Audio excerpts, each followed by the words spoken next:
Hello and welcome to Newsbreak. I'm your host, Nick Steffens. Getting into today's top stories, the Washington City Council voted. Hello and welcome to Newsbreak. I'm your host, Nick Steffens.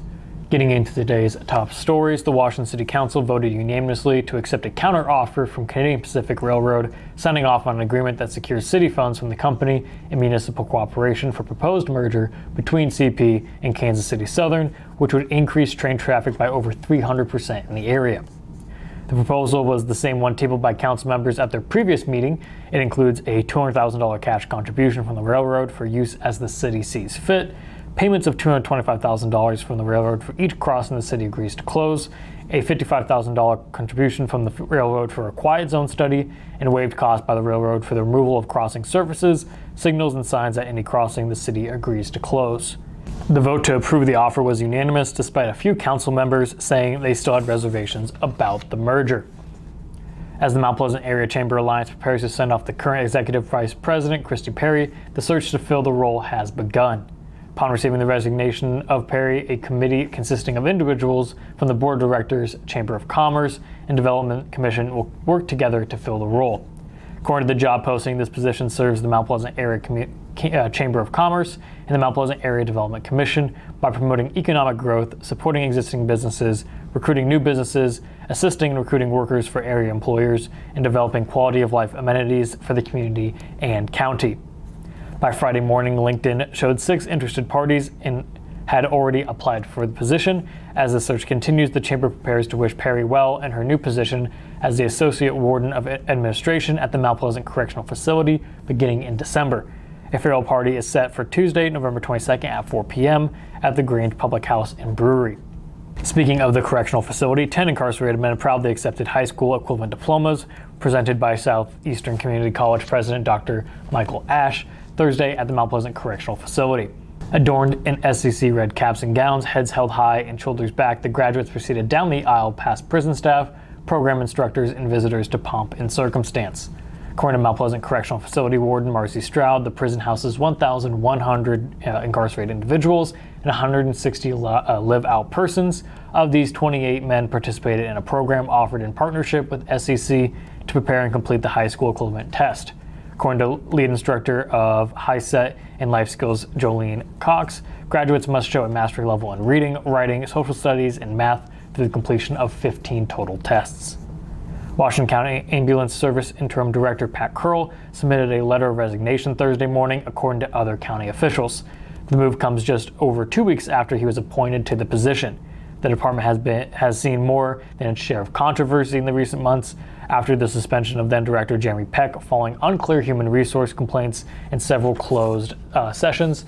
In the meantime, discussions on paramedic pay and ambulance transfer services have also proven contentious. County Supervisor Jack Seward Jr. and ambulance department staff members speaking on the condition of anonymity confirmed the delivery of a resignation letter from Curl, but both have declined to comment on its details, citing legal concerns. A public record request to the county's Human Resources Department for the letter of resignation did not get an immediate reply. Pat Curl also did not immediately respond to an email requesting comments. An agenda for the upcoming Board of Supervisors meeting November 22nd, released Friday morning, included discussions and actions regarding Washington County Ambulance Services Interim Director as an action item. Other ambulance-related action items on the list include personnel changes request, and a possible independent audit of the services billing department. We're going to take a brief break, and when we come back, we will have the weather and sports.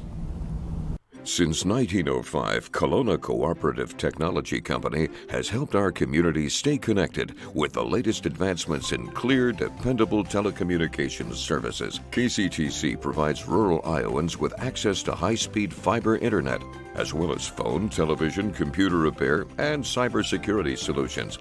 We're also proud supporters of local organizations and area schools within the community. KCTC, keeping Kelowna connected.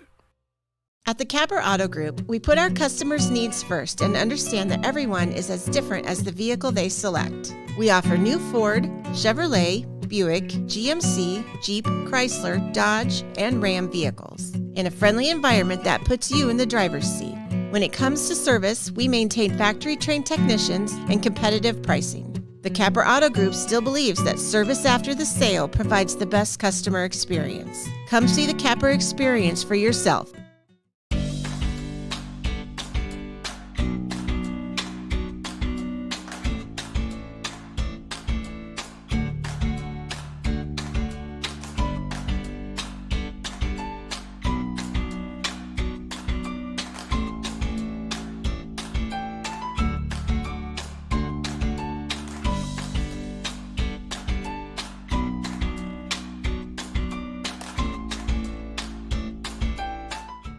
Hospice isn't a place, it's a type of care that focuses on living. Servicing a 7-county area, the Hospice of Washington County staff of nurses, social work, hospice aides, spiritual and grief support, volunteers, music and massage therapists are able to provide free end-of-life care where the patient lives. We write wills, give consent for organ donation, but rarely is there a plan for what we would want the final phase of our lives. At Hospice of Washington County, we encourage our patients to be in charge of their healthcare decisions while maintaining quality of life. Hello and welcome back to Newsbreak. I'm your host, Nick Steffens. We have the weather and sports coming up, but first obituaries.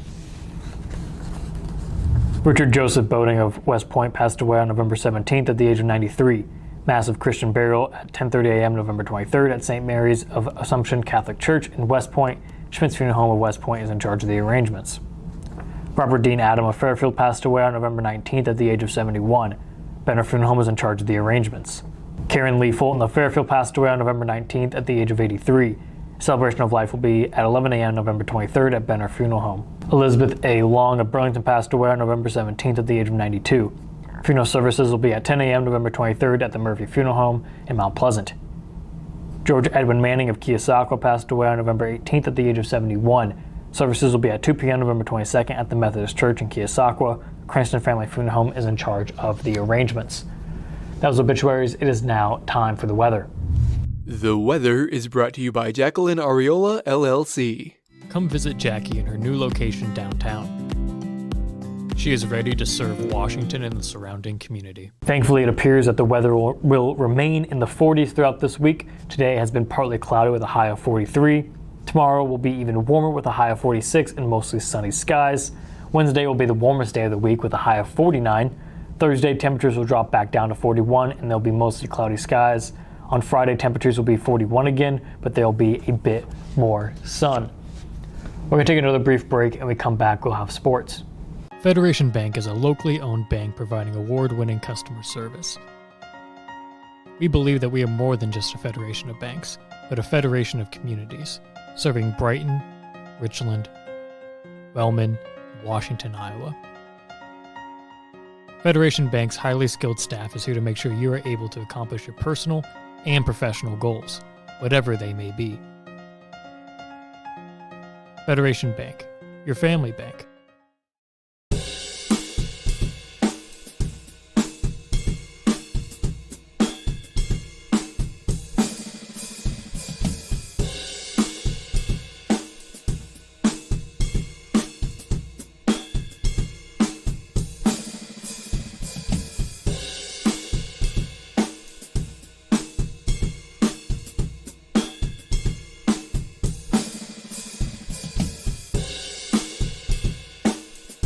Family owned and operated by Andy and Sarah Ross. Ross Auto has been your vehicle repair and maintenance headquarters since 1935.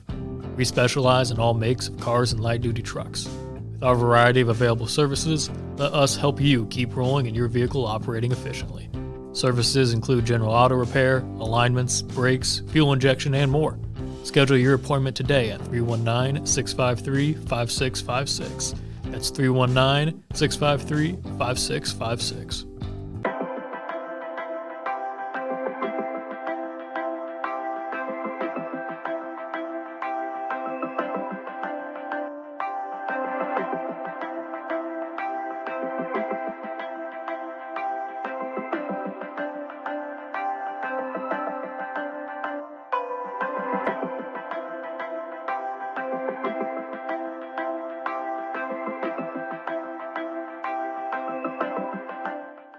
Hello and welcome back to Newsbreak. I'm your host, Nick Steffens. It is now time for sports. Sports, brought to you by Fairway.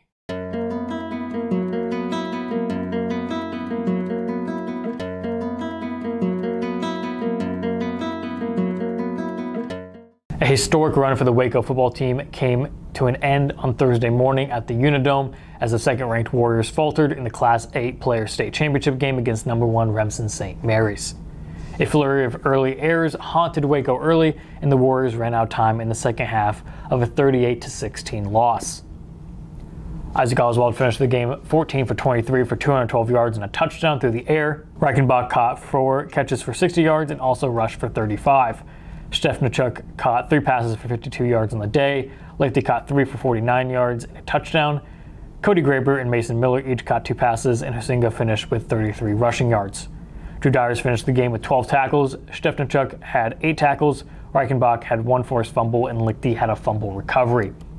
Waco ended its season at 13-1. The Warriors not only made it to the Unidome for the first time since 2010, but played in their first ever state championship game. We practiced for 3.5 months, and I can't tell you one practice in that entire time that I didn't enjoy being at, said an emotional Coach Edeker after the game. They're just great kids. It's fun to be with them, and I'm just sad it's over.